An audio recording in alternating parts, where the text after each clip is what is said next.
அனைவருக்கும் வணக்கம். கண்ணதாசனுடைய அனுபவ மொழிகள் தான் தொடர்ந்து பார்த்துட்ருக்கோம்.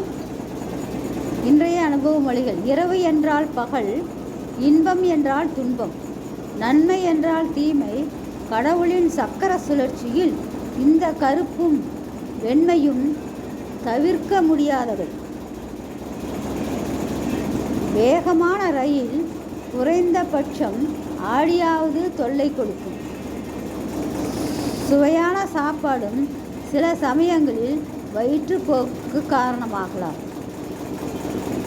பெரும்பாலான குடும்பங்களில் தோல்விகள் மறைக்கப்பட்டு கடமையில் பிறந்துவிட்ட குழந்தைகளுக்காக வாழ்க்கை தள்ளப்பட்டு வருகிறது.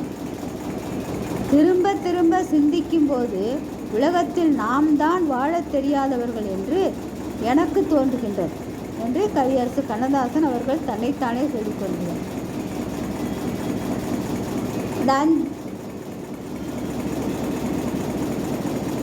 இறைவன் உலகத்தை படைத்த போது உலகத்தில் மரியாதை குணத்திலே வைக்கவில்லை, பொருளிலே வைத்திருக்கின்றான். ஒழுக்கம் கெட்டவன் திருந்த தொடங்கினால் ஒழுக்கத்தை உபதேசிப்பதில் அவன் வள்ளுவனை மிஞ்சிவிடுவான். உலகம் இவன் செய்தது சரிதானா என்று யோசித்து பார்க்கும்படி காரியம் செய்யக்கூடாது. எடுத்த எடுப்பிலேயே நீ செய்தது சரி என்று ஒப்புக்கொள்ள வேண்டும். ஒரு நிலையின் உச்சியில் இருந்து விழுகிறவன் இன்னொரு நிலையில் பாதாளத்துக்கே போய் சேர்கிறான். பெண்ணின் அழகு அவனை திருமணம் செய்து கொண்டவனுக்கே சொந்தம், மற்றவர்களுக்கல்ல. பெண்மை புரிந்து கொள்ள வேண்டும். நமக்கென்று சில சம்பிரதாயங்கள் உண்டு.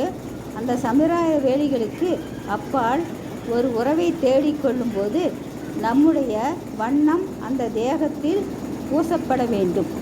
நன்றி, வணக்கம்.